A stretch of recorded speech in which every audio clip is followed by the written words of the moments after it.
अस्सलाम वालेकुम students, welcome back to Genius Coaching Centre. आज हम अनलॉक करने जा रहे हैं इलेक्ट्रोकेमिस्ट्री का एक इम्पोर्टेंट टॉपिक जो कि है फैराडे लॉ।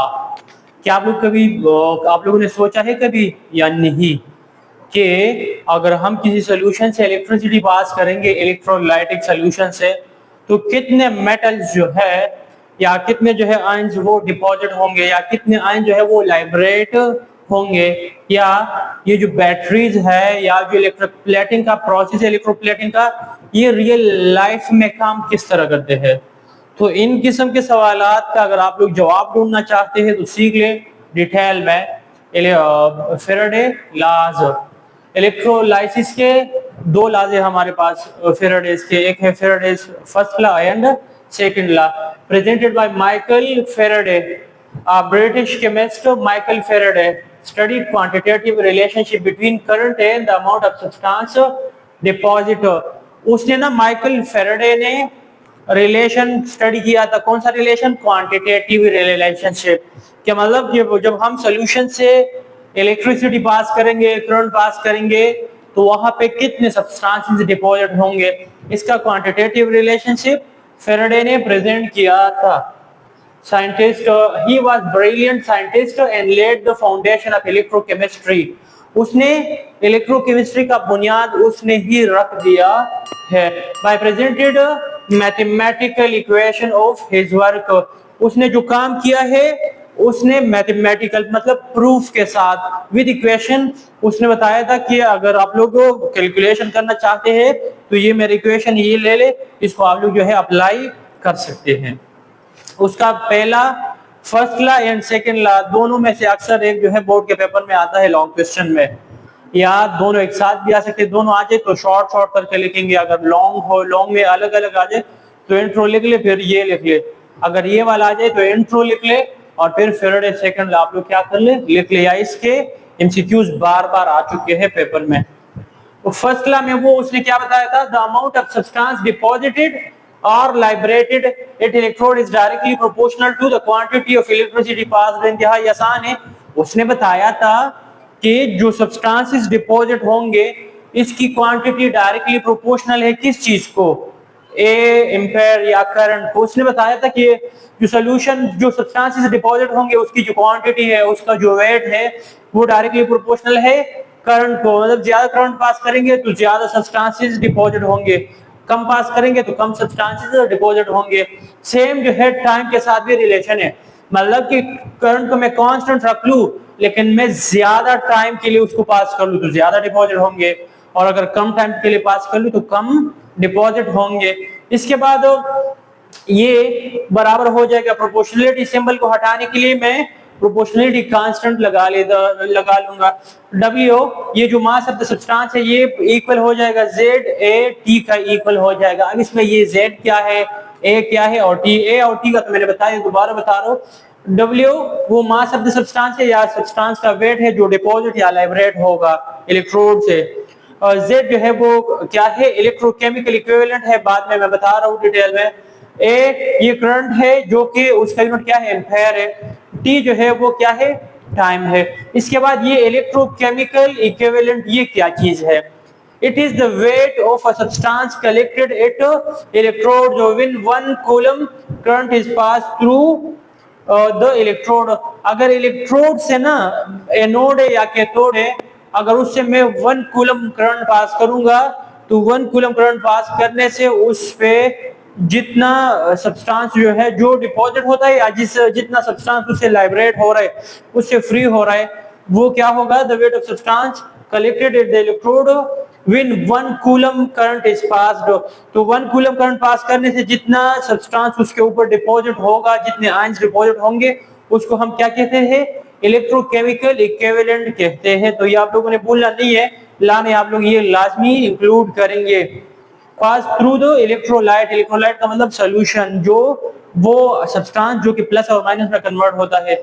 आई व्हेन अगर ये ए हमारा इक्वल हो जाए 1 एम्पेयर का, टी जो है हमारा इक्वल हो जाए 1 सेकेंड का, तो फिर क्या होगा, यहाँ पे भी 1 पुट कर ले, यहाँ पे भी 1 पुट कर ले, तो W आपका Z का इक्वल हो जाएगा।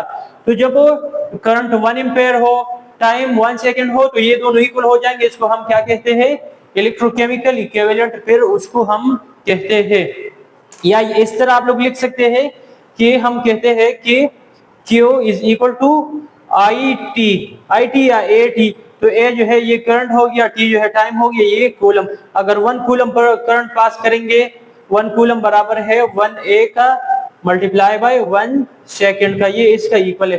तो आप ये भी लिख सकते हैं और ये भी आप लिख सकते हैं पेपर में, तो वो डब्ल्यू जी का इक्वल हो जाएगा, जिसको हम इलेक्ट्रोकेमिकल इक्विवेलेंट कहते हैं। इसके बाद है फेरेडे का सेकंड लॉ, उसका सेकंड कानून। सेकंड लॉ में वो कहते हैं फेरेडे, सेकंड कानून जो इलेक्ट्रोकेमिस्ट्री का है, उसने बताया है कि the amount of different substances deposited or liberated due to the passage of same quantity of current through different substance या different electrolyte are proportional to their chemical equivalent masses। उसने बताया था कि अगर हम same quantity of current different substances से, copper है, silver है, मैग्नीशियम है, सोडियम है, डिफरेंट सब्सटेंसेस से same quantity of current pass कर ले, तो ये नहीं है कि सिल्वर के भी 8 ग्राम डिपॉजिट हो गए तो सोडियम के भी वही होंगे, इस तरह नहीं है। उसने बताया था कि अगर हम same quantity of current pass करेंगे किस चीज से, डिफरेंट सब्सटेंसेस से, तो अमाउंट डिपेंड करता है किस चीज पे, उसके केमिकल इक्विवेलेंट मास पे डिपेंड करता है। मैं बाद में बता रहा हूँ, सबसे पहले आप लोगों ने ये याद रखना है कि डिफरेंट सब्सटेंसेस से अगर same quantity of current pass करेंगे तो जो है उसके मासेस जो डिपॉजिट होंगे या जो लाइब्रेट होंगे वो प्रोपोर्शनल है किस चीज को, केमिकल इक्विवेलेंट मासेस को प्रोपोर्शनल है। फॉर्मूला इसके लिए फॉर एन एलिमेंट, अगर किसी एलिमेंट के लिए हम केमिकल इक्विवेलेंट मास मालूम करना चाहते हैं तो उसके लिए हमारे पास फॉर्मूला क्या है, उसका atomic weight divided by valency. Valency मतलब कि वो कितने बॉन्ड्स बना सकते हैं, वो कितने बॉन्ड्स बना सकते हैं। तो केमिकल इक्विवेलेंट मास के लिए उसने बताया था कि फॉर्मूला है एटॉमिक मास या उस सब्सटेंस का एटॉमिक वेट लिख लो प्लस उसकी जो वैलेंसी है उस पर डिवाइड कर लो। उस पे न्यूमेरिकल या 2-3 एग्जांपल है, ये एमसीक्यूज के लिए इंतहाई इंपॉर्टेंट है, इवन आपके एमकेट और उसमें भी आएंगे। ये एल्यूमिनियम फॉर एग्जांपल हमारे पास एक एलिमेंट गिवन है, इसका इक्विवेलेंट मास कैसे मालूम करेंगे, तो हम ये पता है कि उसका एटॉमिक वेट या एटॉमिक मास लिख लो। एल्यूमिनियम का है कितना 27। अब अगेन देखो एल्यूमिनियम कितने बॉन्ड्स बना सकते हैं या वैलेंसी उसकी क्या है, तो अगर आप लोग देखेंगे AlCl3, AlBr3, AlF3, मतलब एट अ टाइम ये 3 एलिमेंट्स के साथ अटैच हो सकता है, तो इसका मतलब एल्यूमिनियम की वैलेंसी 3 है। तो 27 इसका एटॉमिक वेट है डिवाइडेड बाय 3, तो हमारे पास 27 डिवाइडेड बाय 3 तो आ जाएगा 9 ग्राम। AlCl3 मैंने एग्जांपल के लिए दिया है कि मतलब एल्यूमिनियम 3 क्लोरीन के साथ बॉन्ड बना सकते हैं। इसके बाद मैग्नीशियम की वैलेंसी और इलेक्ट्रोकेमिकल इक्विवेलेंट मास हम मालूम कर रहे हैं, उसका क्या है, तो मैग्नीशियम का है केमिकल इक्विवेलेंट मास उसका है, मैग्नीशियम का मास है 24, वो कितने बॉन्ड्स बना सकते हैं, उसकी वैलेंसी क्या है 2 है, तो 24 डिवाइड बाय 2 तो 12 ग्राम का इक्वल हो जाएगा। में MgCl2 एक मैग्नीशियम 2 क्लोरीन या MgOH2 MgBr2 ऐसे मुख्तलिफ, तो आप लोग को ये 2 के साथ एट अ टाइम बॉन्ड बना सकते हैं, इसकी वैलेंसी 2 है। Ag सिल्वर, सिल्वर का इलेक्ट्रोकेमिकल इक्विवेलेंट वेट जो है वो कितना है या केमिकल इक्विवेलेंट, तो उसका केमिकल इक्विवेलेंट मास बराबर है या EM आप लोग लिख ले 108 108.5 या 108 उसका एटॉमिक वेट है डिवाइडेड बाय AgCl। आप लोग हमेशा AgCl AgNO3 AgBr आप लोग को AgI ऐसे आप लोग को मिलेगा, मतलब कि सिल्वर सिर्फ एक बॉन्ड बना सकता है, उसकी वैलेंसी क्या है 1 है। 108 डिवाइड बाय 1 तो 108 का इक्वल हो जाएगा। तो आप लोग से पूछ सकते हैं जब the following has greater chemical equivalent weight, ये आप लोग से पूछ सकते हैं या एलिमेंट गिवन होंगे इसका केमिकल इक्विवेलेंट वेट कितना है, तो आप लोग यहाँ से 3 मैंने करवा दिए, सोडियम का कर लो, कैल्शियम का कर लो, कैल्शियम का मास कितना है 40 है डिवाइडेड बाय CaCl2 मतलब कि वो 2 बॉन्ड बना सकते हैं, 40 और डिवाइडेड बाय 2 कर ले तो 20 आप लोगों के पास आंसर आ जाता है। तो मुख्तलिफ एलिमेंट का आप लोग बोरॉन का देख ले, उसका मास और उसके वेट वैलेंसी पे डिवाइड करो, आप लोगों के पास आ जाएगा। तो ये आप लोगों ने बोलना नहीं है, इसका खूब प्रैक्टिस कर ले। फेराडे क्या है, फेराडे 1 फेराडे जो है वो कितने का इक्वल है। तो ये एमसीक्यूज में बार बार आया है, एमसीक्यूज में बार बार आया है। या फॉर एग्जांपल अगर बताएंगे आप लोगों को कि ये तो फिक्स वैल्यू है कि 96 और 500, ये जो है फिक्स वैल्यू है, लेकिन आप ये तो नहीं दे सकते। कभी कभी ये क्लास 9 में ले सकते, फर्स्ट ईयर में अगर आएंगे तो फिर इस तरह, या एमकेट में इसको चेंज कर लेंगे। 96 है तो ये इस तरह कर लेंगे कि 48 और 250। तो मैंने अगर इसको हाफ कर दिया तो ये अगर 1 इतने का इक्वल है या ये 1 का इक्वल है, तो अगर मैं इस वैल्यू को हाफ कर लूं तो ये कितना हो जाएगा। या अगर ये है 400 है, कितने 400, तो कितने फेराड का इक्वल होगा। तो ये इंतहाई इंपॉर्टेंट है। या 0.5 फेराड जो है ये कितने का इक्वल होगा, तो ये आप लोगों ने याद रखना है।